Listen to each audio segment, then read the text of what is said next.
Welcome, loyal wanderers, to a new episode of Echoes from the Loam. Ever wondered what would happen if the bell rang 13 times instead of 12 on the stroke of midnight New Year's Eve? Well, grab your lanterns, lock your doors. You're about to find out. The fog had teeth that night. It rolled in from the sea like something thick, wet and dark at the edges, as if stained by centuries of breath and summoned. It clung to the cobblestones and curled around the iron railings and muffled the sound of the tide gnawing at the harbour wall. Midnight approached, and in the square below the villagers gathered in ritual hush. No one spoke, no one smiled. They wore their coats buttoned to the throat, their gloves stitched tight, and their eyes fixed on the tower's clock face. 12 chimes every year. 12 chances to forget. 12 tolls to seal the past. But this year something was different. The air felt too still, and the cold too deep, and the tower, ancient and soot-streaked, leaning slightly westward as if burdened by time, seemed to breathe. Tobias stood apart from the crowd, his boots planted in frostbitten moss, his breath fogging in the lantern lights. He had returned after 20 years, drawn by a letter with no sender, no stamp, and only a single line scrawled in rust-coloured ink. Come home before the 13th chime. He didn't know what it meant. Not yet, anyway. The first chime rang out, low, mournful and metallic. It echoed through the square like a funeral bell, and Tobias felt it in his teeth. The second followed, and the third, each one seemingly slower than the last, as if the tower itself hesitated. And by the 12th, the crowd had begun to shift. Eyes darting and hands trembling. A child whimpered, quickly hushed, and then silence. A long, aching, expectant silence. And then it came. The 13th chime. A sound like iron tearing through bone, like breath caught in a throat too long dead. The fog recoiled and the lanterns flickered, and every villager turned. Not toward the tower, but towards Tobias. Because he remembered. He remembered the year that never ended, the year that was buried, the year that clawed at the edges of his dreams, whispering in the voice of someone he'd never met. And now it was awake. The sound seemed to linger, but not in the air, inside Tobias's chest, like something had nested between his ribs. The crowd had scattered, boots scraping along stone, voices swallowed by fog. But Tobias remained, rooted to the square, staring up at the tower's crooked face. The 13th chime had changed the town. He turned slowly and saw it. The bakery was gone, and in its place stood a butcher's shop, boarded and blackened, its windows smeared with something dark. The sign above the door read Merrick and Sons, though Tobias knew no Merricks had ever lived here. The fog parted like breath on the glass, revealing a narrow alley that hadn't existed before. It sloped downward, slick with moss, and at the end stood a door, wooden, warped and painted the colour of rot. He didn't remember it, but somehow he knew it. His hand reached out before he could stop it, and the door opened with a sigh, and the world tilted. Inside was a kitchen, familiar but wrong. The wallpaper was green instead of blue, and the kettle whistled though no one had lit the stove. A woman stood at the sink, her back to him, humming a tune that made his teeth ache. "Tobias," she said without turning. He froze. She wore a red scarf, her hair was braided with twine. Her hands, he could see them now, were raw, blistered, stained with something that definitely wasn't water. "You're late." He tried to speak, but his voice was gone. The room pulsed and the walls breathed, and the woman turned. Her face was his mother's, but younger. Her shadow stretched across the floor, long and thin and twitching at the edges. "You promised," she said, stepping closer. "You promised to forget." The kettle screamed, the wallpaper peeled, and Tobias remembered. A birthday that never happened, a funeral he never attended, a promise made in a room that didn't exist. The 13th year had begun. The memory dissolved like smoke. Tobias stumbled backwards into the alley, heart hammering, breath sharp and sour, and the door was gone. The butcher's shop was gone. Even the fog had thinned, revealing a town that looked almost right, but not quite. The clock tower loomed above him, its face cracked, its hands twitching, and he moved towards it. The square was empty now, no villagers or lanterns, just the sound of the tide, louder than it should be, and the slow, deliberate tick of the tower's heart. The front doors were ajar. Tobias stepped in. Inside, the air was colder. Not winter cold, but cellar cold, wet and old and damp. The walls were stone, slick with moss, and the stairs in front of him spiraled upwards, narrow and uneven, carved by hands that had long since gone. Tobias climbed, and each step groaned beneath him, as if remembering every foot that had passed before. He counted 12 landings, and at the 13th the staircase ended, but not in a chamber, but a door. Small, wooden, and painted the colour of dried blood. He hesitated. The door creaked. Behind it, something moved. He reached out, fingers trembling, and pushed. The chamber was circular, no windows, no bells, just a second clock. Its face carved from bone, its hands made from teeth, and it ticked in time with his heartbeat. And on the floor before him lay a circle of salt, broken, a ritual interrupted. And in the centre, a mirror.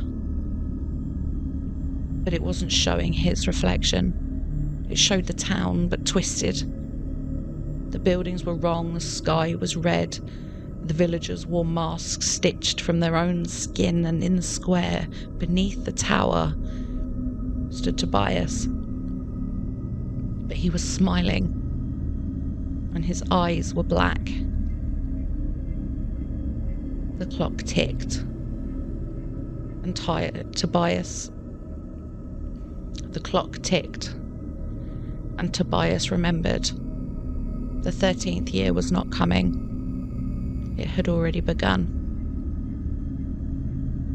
Tobias fell forward, not with impact but with absence, and the chamber vanished. The salt circle, the bone clock, the cold, wet air, all gone. He landed in silence, knees sinking into wet earth. It was night, but not the same night. The sky above him was red-veined and twitching like muscle beneath skin. The stars were too close and too many. The town lay ahead, but it was hollowed. Buildings leaned at impossible angles, and windows blinked and doors breathed, and the clock tower was bleeding. Dark fluid trickled from its face, pooling in the square like oil. The hands spun backward, and the chimes rang 12, 11, 10, each one stitched from voices Tobias almost recognised. He moved through the streets. The villagers were there, but their faces stitched shut, their limbs bent the wrong way. They wore masks of their own memories, wedding veils, baby blankets, funeral gloves, and they whispered as he passed them. You broke the circle. You let it in. You are the 13th. Tobias ran, but the town ran with him. Streets folded, buildings split. The fog returned, thick and full of teeth. He stumbled into the churchyard, except it wasn't a church anymore. It was a mouth, or a mouth-like, wide, stone and waiting, and inside the pews were filled with shadows. And at the altar stood the woman from the kitchen, her eyes black, her smile stitched on. She held a book bound in skin, its pages blank but bleeding. You must finish the ritual, she said, and Tobias stepped forward and the book opened. Inside was his name, written 13 times, each in a different hand, each crossed out, each followed by a date that hadn't happened yet. He turned to the final page and it was blank. And then the bell rang once more. The tower screamed, and Tobias remembered that he had never left. The altar split open, not with sound but with pressure, like something inside had swollen beyond its limits. Stone cracked, wood groaned, and beneath the pulpit, the staircase spiraled downwards. Tobias descended slowly. The walls were stitched leather, not wallpaper, not stone, but flesh, tanned, stretched, and etched with names. Some he recognised, some he had yet to learn. The air was thick with rot and incense, sweet and sickening like burnt sugar over spoiled meat. And at the very bottom lay the chamber. 13 figures stood in a circle, faceless, robed in garments made from memories, a wedding dress soaked in brine, a child's coat stitched with teeth, and a soldier's uniform weeping with rust. Each held a blade, each pointed it in, and in the centre knelt a body. It was Tobias, but it wasn't. His skin was wrong, too smooth, too pale. The eyes were open but glassy. The mouth moved but no breath came. It whispered his name over and over. He stepped closer and the circle did not stop him. The blades did not rise, and the robed figures began to chant, not in words but sounds, guttural and rhythmic. The body twitched, its chest split, revealing a clock embedded in bone. Its hands spun wildly, ticking in time with Tobias's pulse. He reached out. The clock stopped, and the body screamed. Not aloud, but through the chamber itself. The walls convulsed, the floor bled, and the robed figures collapsed, their garments unraveling into sinew and salt. The blades melted and the air thickened, and the body stood. It wore his face.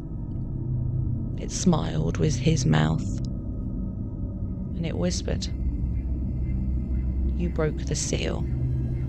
You are the 13th. Now we begin." And as the chamber collapsed, Tobias did not scream, he remembered. The chamber folded. Walls peeled back like wet pages. The stitched leather split, revealing muscle, bone, and something deeper, something that pulsed with memories. The altar melted into sinew, the mirror cracked but did not break, and the body wearing Tobias's face stepped forward smiling. Its teeth were sharp, its eyes were black, but not empty, they were full of every moment Tobias had forgotten, every lie he'd told, every promise he'd buried. "You are the 13th, it said. Tobias tried to run, but the chamber ran with him. The floor stretched, becoming hallway, becoming street, becoming childhood bedroom. The walls shifted, stone to wallpaper to skin. He passed through memories that weren't his. A birthday party in a burning house, a wedding in a graveyard, a lullaby sung in reverse. And each step tore something loose. His name, his face, his time. He reached the square and the town was waiting.